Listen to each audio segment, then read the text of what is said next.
What's going on, everybody? It's the France. I'm here for NXT review for last night's episode of NXT, which had a #1 contendership for the WWE Women's Tag Team Championship, a triple threat match between Dominik Dijakovic, Keith Lee, and Roderick Strong in your main event, and the biggest shock of the year in NXT happened at the end of the show with Finn Balor doing what all of us have been wanting him to do since he came back from his shoulder injury 2 years ago.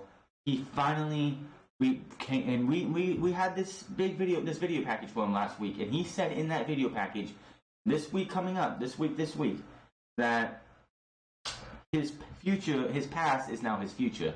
We all assumed NXT. We didn't go back far enough.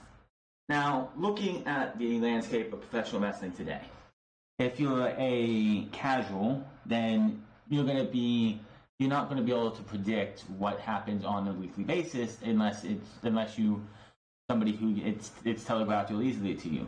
For everybody who watches Raw, SmackDown, NXT, AEW, NWA Power, AEW Dark, any type of professional wrestling, and you watch it on a constant, you're going to, the unpredictability is out the window for 9 times out of 10.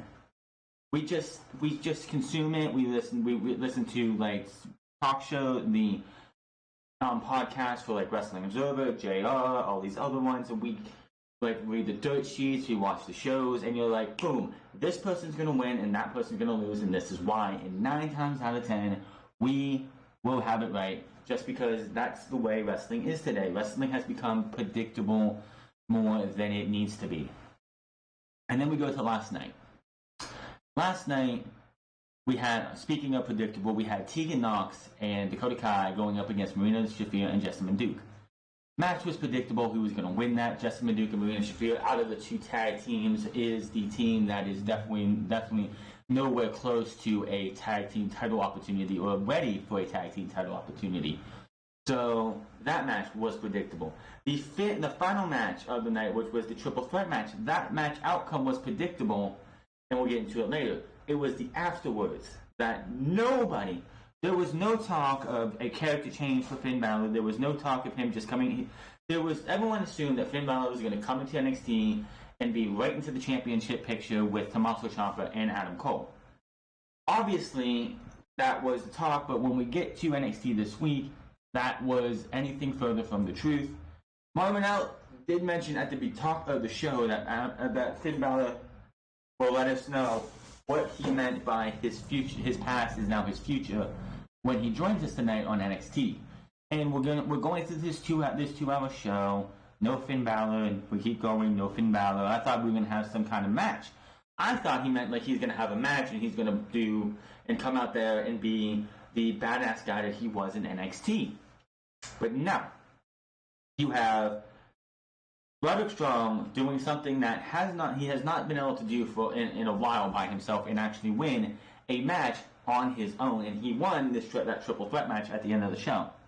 Undisputed Era comes out, they're beating up on Keith Lee, Dijakovic, and they start posing with their championships. Out comes Tommaso Ciampa, and he had his crutch. He comes out, you hear Daddy's Home chants. Johnny Gargano comes out as well. We get DIY chants. They look like they're ready to fight, and out comes Finn Balor. Crowd actually was popping before when they started to raise up the title before Tommaso Ciampa's music hit. You actually heard "We want Balor" chants from the crowd. And there was actually people holding signs that said Finn XT on it. I wonder if a couple of those people actually tore up those signs after the show was over. Because you have, if whatever happened after this stare down didn't happen, and it was Finn Balor, Tommaso Ciampa, and Johnny Gargano chasing off the Undisputed Era, like, this would be an awesome build towards War Games. What are we going to see? Who is going to be the 4th guy to help these 3 guys take on the Undisputed Era inside War Games? Even though I really don't want to see War Games be filled with the Undisputed Era again, I think it's time to have others in there. I thought Imperium might be the next ones to step inside War Games, but I think with Kushida getting injured and getting a hairline fracture in his arm, in his wrist, I think that whatever they wanted to do with Imperium and Kushida went out the window. I could be wrong. But Then Finn Balor has a jacket on. He looks like he's going to take his jacket off, and then Pele kicks Johnny Gargano square in the Falcon Top, in the ear, knocking him down. Tommaso Ciampa, shocked as can be, gets quadruple teamed by the Undisputed Era, living hell out of him. Last shot to him from Adam Cole. Balor is just sitting in the corner, just looking as this goes on, and then he looks down and sees Gargano. He gets out of the ring, takes his jacket off, running dropkick into the barrier. There were plants sitting in this barrier. I don't know why they put plants there. They could have just had that be completely empty. But there was like 6 or 7 or 8 guys sitting in chairs with NXT gear on, so obvious plants. They just looked like plants. He drop kicks Gargano. The barrier falls down onto these plants, picks him back up, and then brings him to the ramp. Underhook, lift up, brainbuster, what I think he called the Bloody Sunday in New Japan. Hits him with the Bloody Sunday. Undisputed Era is in the ring, just sitting there with their hands, the symbols, or the signature hand gesture, just sitting there watching. Balor stands over him, pulls out the finger guns, and just points them at Johnny Gargano. The Prince is back. Prince Devitt inside Finn Balor is back. And the reaction on social media from superstars to fans is all over the place. You have like Ricochet saying no. You have AJ Styles saying well. Carl Anderson saying what took you so long, Prince. This is absolutely one of the best things they have done. Now, after the show goes off the air, you have Johnny Gargano being put on a stretcher. Keith Lee's there watching over him. Terry Taylor was out there. William Regal was out there, just getting the stretcher up. They stretcher him out.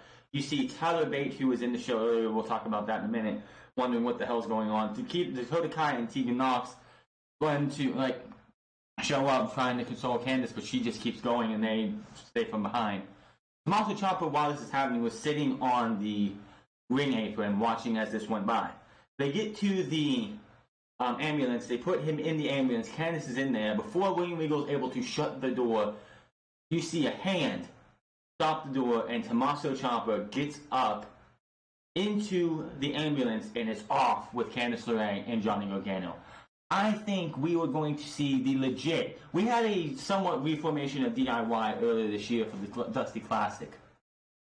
We have a possibility of DIY making their legit return, and this is going to be maybe, just maybe, War Games is not going to be Undisputed Era, which I don't think all of them need to be there. Because I want to see Adam Cole defend his title against whomever.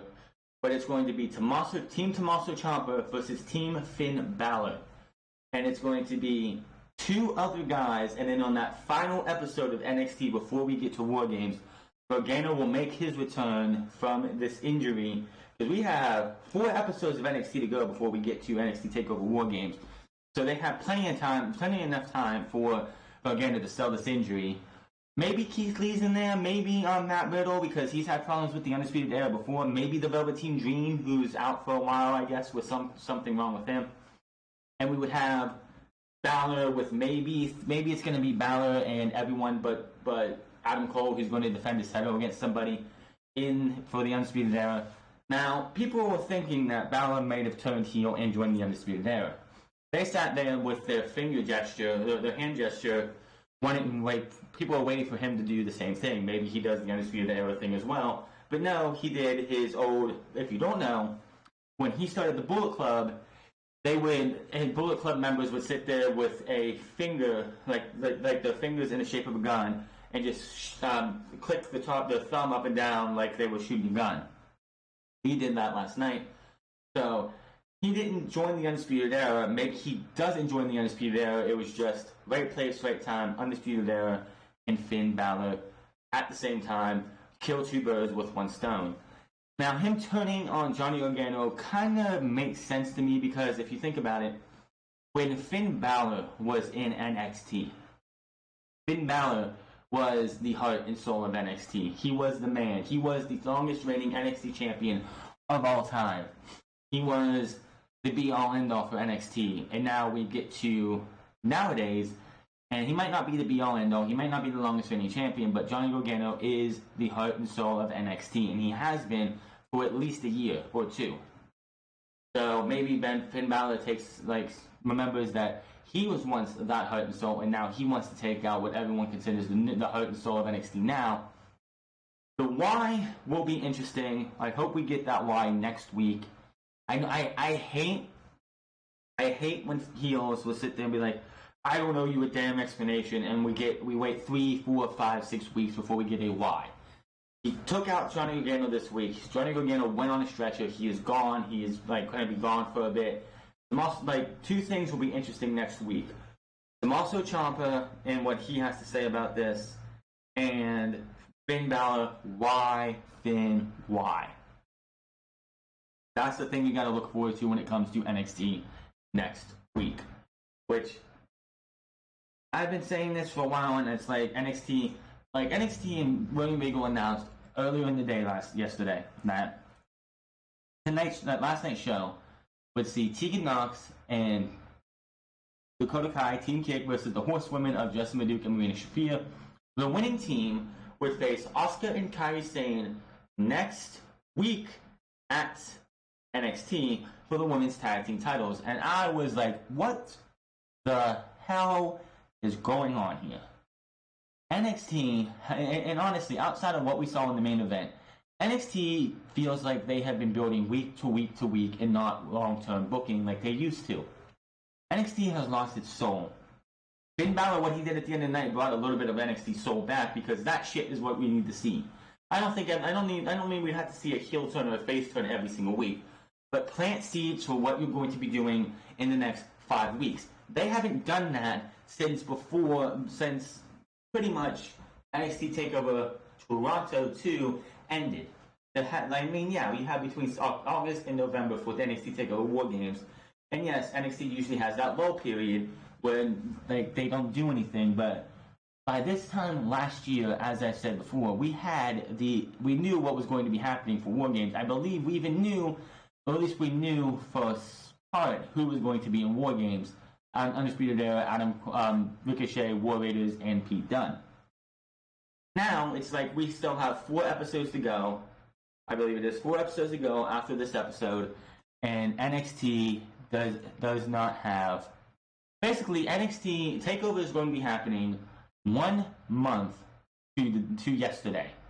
We are less than a month away, because it's going to be taking place on November 23rd, 2019. That is next month, 1 month away. And we're under that 1 month banner, and they just haven't started building, and it's frustrating. Now, hopefully, what they did last night is the start of the build towards NXT TakeOver War Games. Now, on this show, we had Rhea Ripley versus Bianca Belair. We had, Matt Riddle versus Cameron Grimes.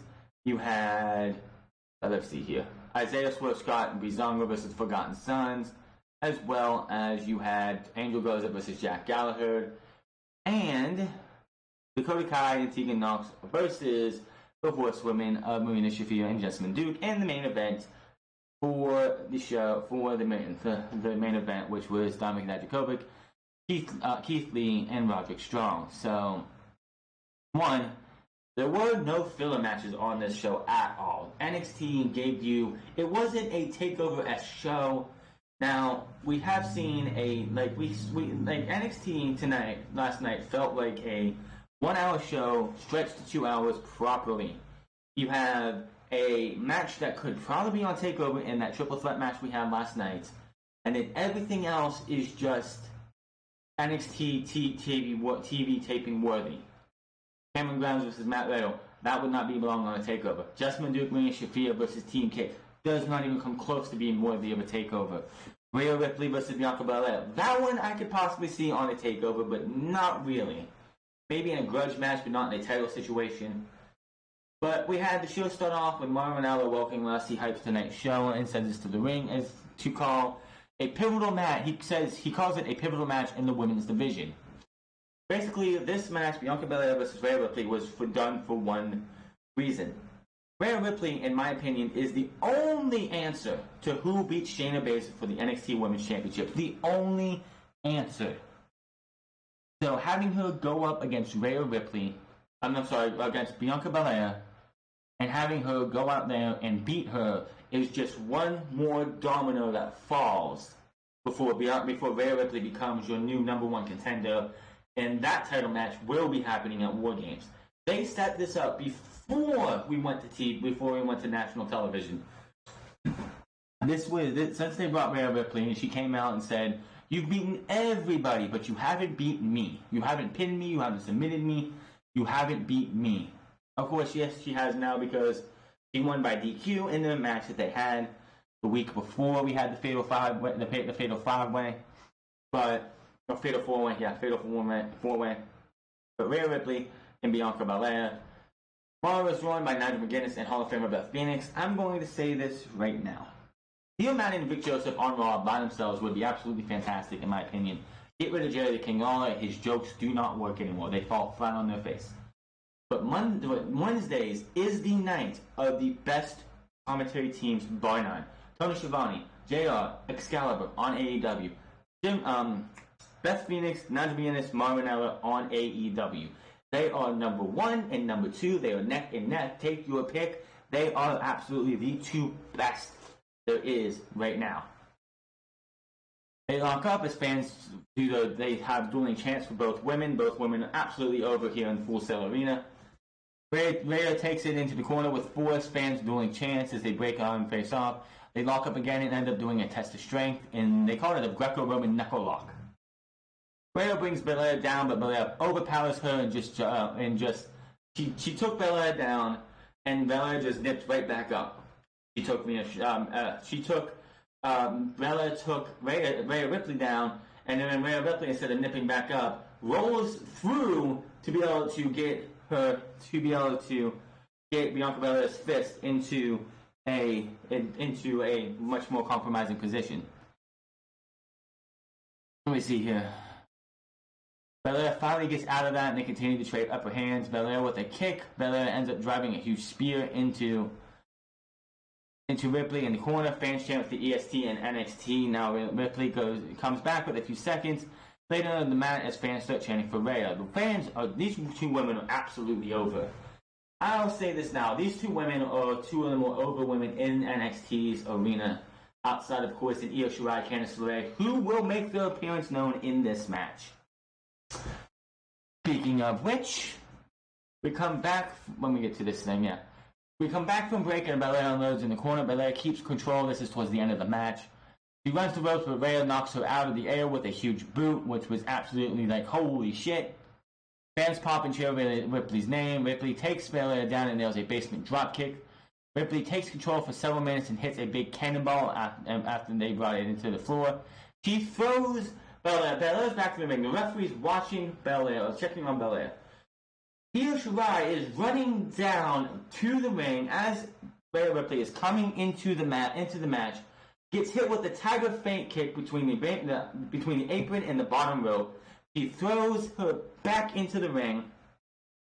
Ripley gets hit with a spear. 1, 2, kick out. Io Shirai is yelling and wondering what the hell is going on. That should have been a win. Candice LeRae makes her way down to the ring, pulls her off, and brings her off the apron. Belair and Ripley tangle the ring. Belair goes for a roundhouse kick, but Rhea ducks it and hits the riptide for the 1, 2, 3. Rhea Ripley beats Bianca Belair. I have a feeling that her next opponent is going to be Io Shirai in the near future, but it's not going to be next week because next week it's Candice LeRae versus Io Shirai. Now, another question that people were pegging is that maybe it's the women's turn for a War Games match. I don't know. I don't think that'd be a wise move because if they're gonna build for a women's War Games match, they have to do it in more than 5 weeks. I mean, yes, you had Candice LeRae, Dakota Kai, and Tegan Nox. Maybe you have Rhea Ripley then, and you have Io Shirai with the 4 horsewomen, I guess. But For them to do like the women's War Games match would be interesting, I think, because NXT would know how to do it right. I just don't think they have 8 to 10 women that are built like set up to be put into that match. So maybe someday NXT could have a War Games match for women, but this year is not that. They need to get that title off of Shayna Baszler because she is absolutely hurting that division, continuing to be champion. Anyone can say no, she's not. She's one of the best champions ever. That might be so, but she has demolished this division, and absolutely outside of Rhea Ripley, nobody feels like a threat to Shayna Baszler. It's time for her to lose that championship. I had the triple threat match for later tonight. We cut to Kathy Kelly outside the Full Sail Arena earlier tonight, catching up with Pete Dunne and Tyler Bate. Kathy brings up last week's loss to Damian Priest and asks what's next for Dunne. Dunne has payback to come for Priest, what Priest did. He also asks about Killian Dane. Dunne says he doesn't care about Dane. Dunne and Bate walk off as we go to commercial break. They show Tyler Bate at ringside. We see a very, very good vignette for Tommaso Ciampa as he talks about how he happened to go off the surgery. Did his neck injury compromise the biggest moment of his career? A very, very long storyline. Man, we always complain about Monday Night Raw, SmackDown Live not booking so far ahead and giving us a long-winded story to actually bite into and enjoy.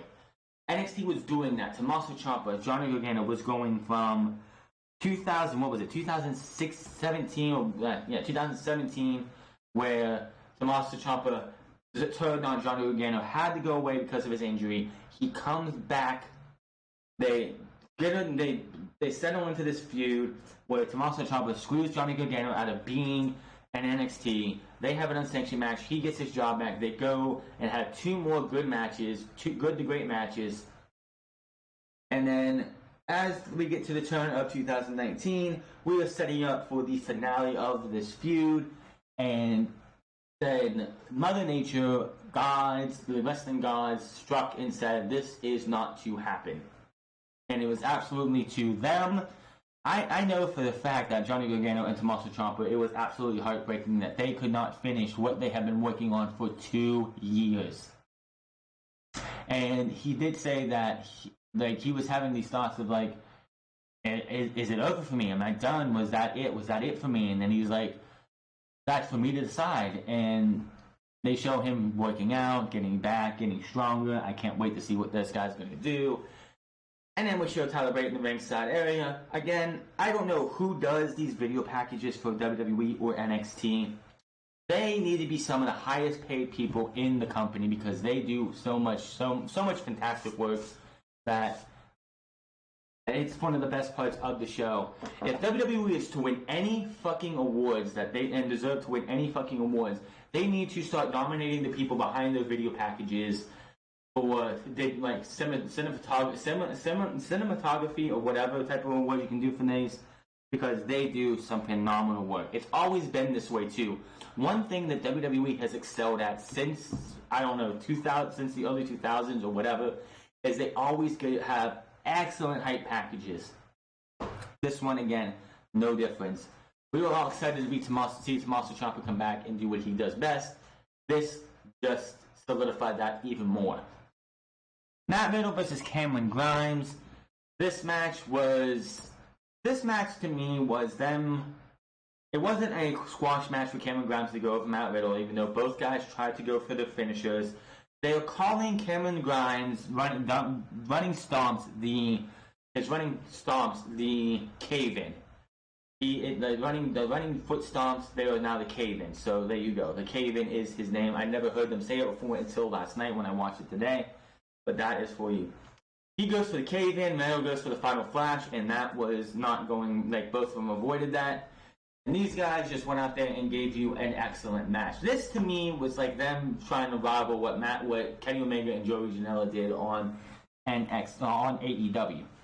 A well-established guy like Matt Riddle versus Kenny Omega, going out there and getting this guy to be over, trying to get this guy over as a competitor. And they did a hell of a job with that. Back and forth after the break, they trade bridge kicks, and Riddle ends up hitting a bro sleep at one point. Grimes drives Riddle into the mat for a close 2 count. Grimes goes to the top, but Riddle runs up and cuts him off. He nails a superplex, but Grimes kicks out at 2. Riddle is frustrated. Riddle goes to the top and finishes him, bro. Riddle with the floating bro, but Grimes kicks out. Grimes gets up and they tangle. They trade strikes and more big counters. Grimes with a 2 count. Riddle mounts more offense and hits several of his signature moves to get when he hits the bro, I can't remember what his finisher is. The bro Derek, I think is what they call it. The bro Derek with that move where he looks like he's in the tombstone, but he just like hooks him and then slams him down on the back. So he hits the bro Derek for the 1, 2, 3. After the mat, Riddle gets up as his arm raised. Vanish champ bro. He poses. Riddle approaches Grimes on the outside, looking to do a fist pump. Riddle offers him the fist bump, but he's recovering. He wants none of it. This happens right by Tyler Bate, and he's like, oh, well. Goes over, gets a fist bump from Tyler Bate. So he got that. Tyler Bate asks Grimes, why didn't you want to do that? What's going on with you? Grimes just shoves Bate. He grabs his hat. He has words for Bate. Bate lifts his one arm up so you know what's coming. Bang and bop. Boom. That is that. He knocks him out. This is going to lead to a match next week. So far, next week's show is Candice LeRae versus Io Shirai, which should be another excellent match. Hopefully they get the opening of the show because I think NXT is also doing it too, where they don't do commercials for that first match if they don't have to. So that would be excellent for them. And then Tyler Bate and Cameron Grimes, which is absolutely fine. Obviously Triple H and company down there have big plans for Cameron Grimes. Him losing him at Riddle is not going to kill him. Again, Joe Janela, Kenny Omega showed you how to book somebody to look good in the feet. Cameron Grimes, not Riddle. How to make somebody look good in the feet. It's not a foreign concept. Just WWE on the main roster doesn't know how to fucking do this shit. Forgotten Sons defeated Breezango 2 weeks ago. Kushida is injured, so Breeze will have a mystery partner. Breezango will have a mystery partner for tonight's 6-man tag match instead. We see Dijakovic backstage warming up and leads to the main event. They will show a sidebar interview with Dijakovic. He said he promised his family he would win the title, but an injury prevented that. Now he's back, and tonight he will take out a rival and fulfill the promise of winning the title. Because if you do remember, back before he got injured, they already started. They started the seeds planted for, I believe it was Takeover 25. Was it? No, I think it was Takeover 25 or Takeover New York. One of those two that they sprinkled in these seeds that Dijakovic was going to face Velveteen Dream for the North American Championship. I think it was 25 because that's where Dream took on Tyler Breeze. So I think it was 25. But Dijakovic got injured. And any plans they had to have that match, whether he was going to win or lose, did not happen. So we get it now. Last night. Breezango and Isaiah Scott versus Forgotten Sons. This time Breezango is doing a Top Gun inspired entrance with 2 women with the air traffic controllers. They have the jackets on, the sunglasses, all of that. Isaiah Scott is out next in the Forgotten Sons. Steve Cutler, Wesley Blake, and Jackson Raker. Honestly, Isaiah Scott, out of these 6 guys, is the one with the most promise. Breezango have always been and always probably will be a hit and miss. I mean, they're a comedy act from the main roster. They bring more comedy than they do seriousness sometimes. And this is one of those ones that going into this match, if you set your expectations way too high, you're probably going to be disappointed. If you set them low, this match is not going to be that bad. In the end, Isaiah Scott ends up hitting, I believe it was Wesley Blake with a huge. He does like a kick. He stumps up for a kick and hits him in the back of the head, pinning him 1, 2, 3. Isaiah Scott and the Breezango end up winning this match. Okay match between all 6 of these guys. Breezango did their best to Breezango and the Forgotten Sons did their best to make Isaiah Scott look like the guy who's going to be going somewhere. Another guy from that breakout tournament that the 3 guys that NXT and Triple H have pegged as important from the breakout tournament are Angel Garza, Cameron Grimes, and Isaiah Scott. So another good showing for him. I still say Roderick Strong and him, I think from last week or the week before that, is absolutely one of his best matches I have seen from the guy. But he wins, and we go to backstage and we see a sidebar video with Roderick Strong giving pre-recorded comments. The North American champion says he knows what William Regal is trying to do by putting him in a match with these two big dudes tonight, but he is at his best when the lights are on, and he will show why he is undisputed. Out comes Cruiserweight Champion Leo Rush. He is not in a match tonight, but he is on commentary for the next match. We go to break, we come back, and we see Killian Dane just maniacally by a fire pit, just sitting there wrapping his two fingers that was snapped last week in tape. He says, "Pete Dunne, you tried to break my fingers last week, and now I'm going to break you." Then we had Angel Garza versus Jack Gallagher. This, of course, is your cruiserweight action for the night. I'm okay with them bringing the cruiserweights into NXT. Hopefully we can get like a Sean Maluda or Raul Mendoza into this action as well. Angel Garza, of course, is the cousin of Humberto Carrillo, who had probably one of the best matches, the best match from Monday Night Raw by far, outside the fact that Seth Rollins is absolutely hated by the entire WWE universe, and it did not help Humberto Carrillo at all. We will have respond from JR on the minor league talk from Seth Rollins on Sundays Unscripted, so look forward to that. Good match here. We have a Let's Go Garza chant. Now Gallagher stops in the middle of the ring and wants to shake, but Garza wants no part of it. Angel Garza is an absolute prick. He's obviously a heel. He comes out with the smiling, the condescending smiling. He thinks he's better than everybody. He acts like he acts all good and everything. He goes up to the women, let him kiss him on the cheek and everything, pulls his shorts off. But this guy is 100% a heel. They roll out on the mat and trade more pin attempts as Gallagher tries for the crucifix. They break and fans pop. Gallagher, and let's see. Jack Gallagher. I can't say his Gallagher. I hate when I hate not being able to say this right. But towards the end of the match, he spikes Gallagher in the mat from the corner, goes and continues to hit a big springboard moonsault. Now called the Sarah Del Silla Salt. Okay, that is a hell of a name. Cerro de la Silla Salt. I am just going to call it a springboard moonsault. I don't give a shit. That is way too fucking long.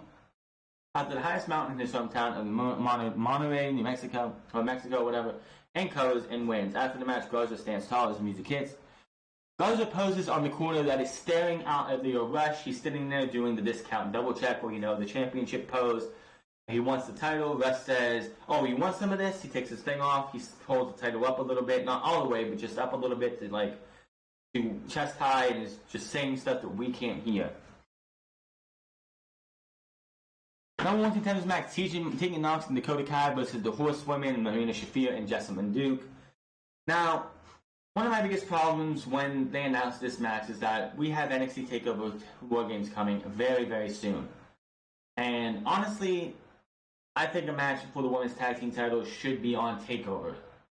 After seeing this match, I can see why they have it on NXT television, because even though I love Dakota Kai, I love Tegan Nox, I love them as a group, this is the first time we've seen them tag together, but I'm just going to have to be honest, they are not ready for a takeover. Marina Shafir, Jessamine Duke, if they would have won this match, are not ready for takeover.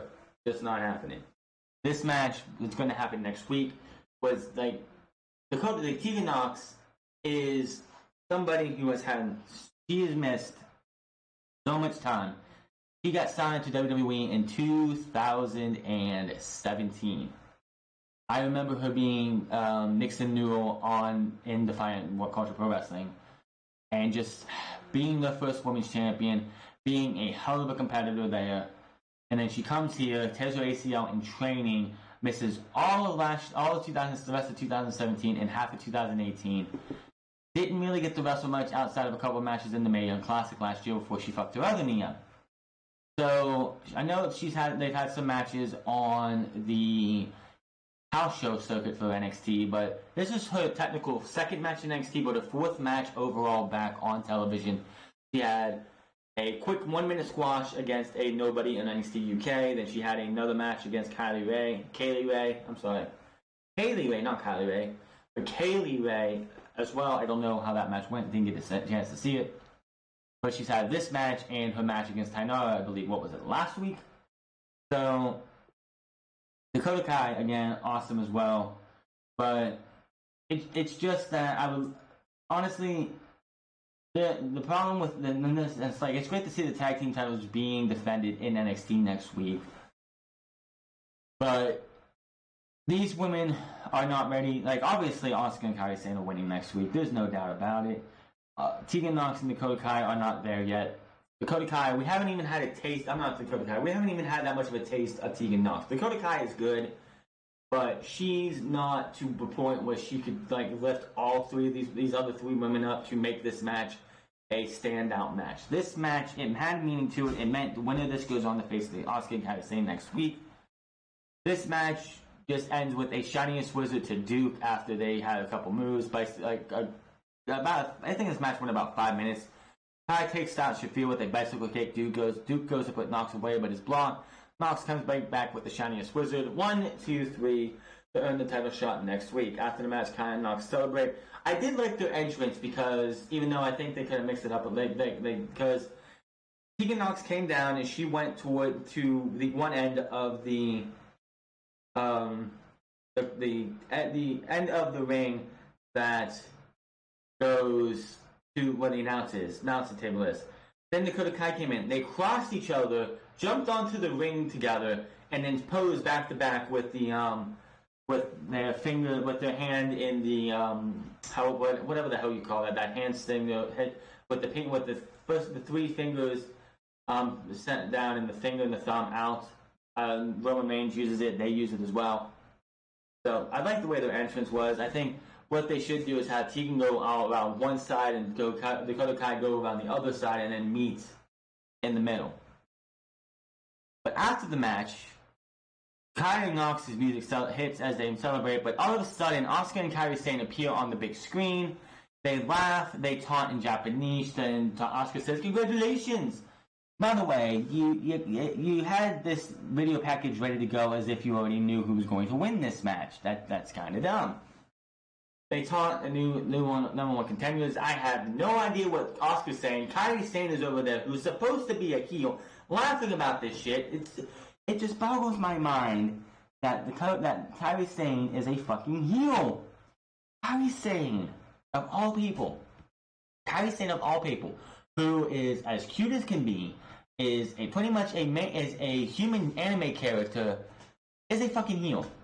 How could you turn somebody so lovable and so freaking cute into a fucking heel? It's just mind-boggling. But they sit there, and Dakota Kai and Tegan Nox watch. They have some facial expressions. Asuka says no chance next week, and that was that. We see Keith Lee backstage. We see his pre-recorded sidebar video, and he says he's been waiting for opportunities like this that I've been waiting for since the day I came to NXT.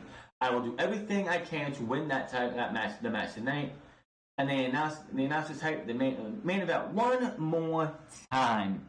Kathy Kelly announces Io Shirai versus Candice LeRae, Cameron Grimes versus Tyler Bate, and Asuka and Kairi Sane versus Team Kick, also known as Dakota Kai and Tegan Nox. They did not call them Team Kick. They just had a Titantron that said Nox, Tegan and Dakota. Dakota Kai and Tegan Nox. It's like, you have them wearing attire that says Team Kick. Just call them Team Kick. Call them Team Shiny Kick. I don't care. Just give them a tag team name. Triple threat match, North American Championship, Keith Lee, Dominic Dijakovic, and Roderick Strong. This was awesome. I am getting tired of seeing Keith Lee and Dominic Dijakovic, and obviously after this match, that is not over even by a long shot. But this was awesome, and you're wondering, how is he going to get out of this? How is Roderick Strong going to win this match on his own? Will the Undisputed Era come out and attack these two guys, helping Roderick Strong win? No! Roderick Strong wins this match on his own. You had Dominic Dijakovic doing a Fosbury flop over the top rope. A sit-up powerbomb by Keith Lee to Dijakovic towards the end of the match. You had these three guys going out there doing everything they can. There was at the beginning of the match, Roderick Strong's trying to run away because he's got two big burly dudes that could squash him and eat him for breakfast if they wanted to. But he chases and takes down Dijakovic. Dijakovic is out. Keith Lee comes in. Roderick Strong bounces off the ropes, thinking he's going to show attack at Lee, and that just doesn't work. He gets knocked to the wayside. Lee works over Dijakovic in the corner. Strong tries to come back in, but Lee knocks him out. Strong comes back and sends Lee to the floor hard. Strong climbs up and takes over on Dijakovic. Strong with a huge superplex to the mat. Strong covers, gets a 2. Back in comes Lee. Strong still keeps control as fans boo. Strong works over Dijakovic and keeps him down. And he keeps Lee from coming back in. Dijakovic attacks and holds Strong as he super kicks Lee when he comes back in. Strong with a big knee to Dijakovic. Fans are doing dueling chants. Dijakovic climbs up with the chant, but Lee comes from behind with a forearm to Dijakovic's back. Lee interrupts the superplex attempt and goes to powerbomb Dijakovic to the mat. Dijakovic holds on to hits the superplex on Strong as Lee powerbombs him at the same time. Morrow and the fans are going wild. What the hell? That is a hell of a way to go to commercial. Now you're thinking this is WWE. We're going to come back and someone's going to be in an arm bar or a head lock. No. We come back and all three men are trading shots. Dijakovic gets knocked to the floor by the Strong. Strong unloads with Lee. Strong hits a huge Olympic slam on 2 counts on Lee. This is awesome. More back and forth between the three. Strong with a big dropkick through the ropes, but he's caught. Lee launches Strong to Dijakovic for a big feast your eyes on the floor. Lee follows up with a huge pounce. Fans go wild at the big moves. Lee and Dijakovic look at each other and then nod into the ring, going to finish the match with each other. The crowd are loving this. Lee and Dijakovic hit the ring and unloaded each other. Lee with it, and you think by now Roderick Strong is dead. He's done. He's not coming back. But Dijakovic can then hit the ring, gets strikes and headbutts. Lee goes up top, but Dijakovic gets free and nails a super kick with a cyclone kick. Dijakovic keeps control and hits a big choke bomb from the top, but it's not enough. He breaks up big Fosbury flop to Strong as he comes in and Lee avoids it. Lee nails a massive dive to the floor and the crowd explodes. The crowd was all on fire for this match. Brings it back to the ring and ends up with a big up top with Dijakovic. Lee blocks a Hurricane Rana with a huge sit-out powerbomb off the top rope. But just as the powerbomb hit lands, Strong comes in, running knee into Lee's face. 1, 2, 3. Roderick Strong retains the North American Championship. And Marvin Ellis says, just like anything else, Roderick Strong had to come out here and steal this victory. And I'm thinking, wait a minute, no, I disagree on this one. He didn't steal the victory. He won this match by the skin of his teeth. This was not a steal. This was a triple threat match. This would have been different had, it's been this has been like a singles match. The referee's down. He hits him with something and hits him with a chair or something, and then pins him after that. That would be stealing a victory, or grabbing the tights. But this was a clean victory. Roderick Strong wins. Both of these guys, you can tell that Dominic Dijakovic and Keith Lee is far from over. Unfortunately, I hope they keep it for War Games or something. After the match, Strong stands tall as a music hit. Strong raised, and we already went over this. The rest of the Undisputed Era enter the ring and join him. We come back from replays, and the Undisputed Era is destroying Lee. Fans are chanting, "We want Balor." They stand tall and raise all of the gold in the air, and out comes Tommaso Ciampa with the crutch. Strong, Adam Cole, and Bobby Fish and Kyle O'Reilly stand him down from the ring. Ciampa enters the ring and stares him down, clutch in hand, and fans chant, "Daddy's home." Now Ciampa steps to the Undisputed Era, and out comes Johnny Gargano. He enters the ring in a DUI, reunites to face off with the Undisputed Era. Fans are chanting DIY. Before they looked at the Undisputed Era, they looked at each other, started saying stuff, and Tommaso Ciampa was pointing to his ears, listen to him. Pretty much. I don't know exactly what they said, but he had his finger to his ear, letting you know, hey, listen, the fans are, you can hear the fans. They talk trash, and out comes Finn Balor. Fans popping that. Balor, we had the jacket looking, it's coming off, but he suddenly barely kicks Gargano over the head. Mario is losing it. He's like, what the hell? It's still 4-on-1. It's still 3-on-1. But what the hell? Just Marvin Hour's like reaction to that was fucking great. Balor has really shocked the system, as he said. Cole stares down Balor. Fisher Valley hold Ciampa as Cole drops him, and now Roderick Strong hit Fisher Valley had Ciampa held, and they had the camera pointed somewhere else, and you didn't see exactly what Roderick Strong did. But I think he might have drop kicked him in the gut or something. They pick him back up. We get a last shot to the head. He exits the ring. Balor exits the ring. Drop kicks Gargano in the barrier. Brings Gargano over the ramp and spikes him on the head with the fans chant, yes, yes. Fans are not booing Balor. They are chanting yes for the fact that Balor has done something, and NXT has done something Finn Balor that Vince McMahon has refused to do. NXT once again does what WWE, main roster, refuses to do. We want to see Finn Balor heel. He goes to NXT. He becomes heel. Well, bring Roman Reigns to NXT. Wait, don't do that. But bring him to NXT. I guarantee he'll be turning heel there. He does the finger guns. He walks back up the ramp. Leaves with a smile, with a evil smile on his face. Music hits, and he exits as NXT goes off the air. And that was your NXT for this week. NXT gave you a good reason to watch this show.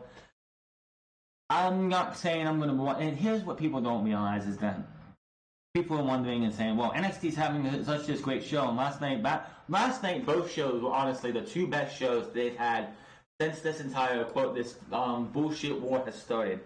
I think that this was the best, if they go in the directions that they're going on both of these shows, when things settle down and the World Series ends and everything else, and NBA's into its early days to when nobody's going to give a shit about most of these games, the NXT and AEW ratings might go up, because quite honestly, this is the Tuesday is the best night for wrestling on YouTube, because you have AEW Dark and NWA Power. Wednesdays is the best night of wrestling on TV, bar none. If we could have NXT be from 6 to 8, and then AEW from 8 to 9, 8 to 10, oh god, that would be absolutely fantastic. But that's not what we're getting. This was an excellent show. If I had to pick a winner for myself, even though I know AEW, I saw the ratings, AEW won again, but I'm going to have to tell you that this week's episode, I'm going to have to say that AEW loses this week in the overall, in my opinion, just because NXT, that heel turn did a hell of a thing. The NXT women's division is the best women's division in all of professional wrestling. And that main event, my word, there was nothing on AEW that beat that main event. And the opening match, Private Party versus the Lucha Bros, was absolutely fantastic. Nothing beats that main event that happened on NXT this week.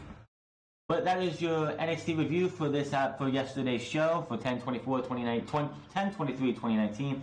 Hit that subscribe button, comment down below, like or dislike this video. Find me on Twitter at The France Club. Find me on twitch.tv/The France Club. Go check out my gaming YouTube channel, The France Plays, where I'm uploading my playthroughs of Destiny 2 Strikes, as I've been jumping into Destiny 2 New Light.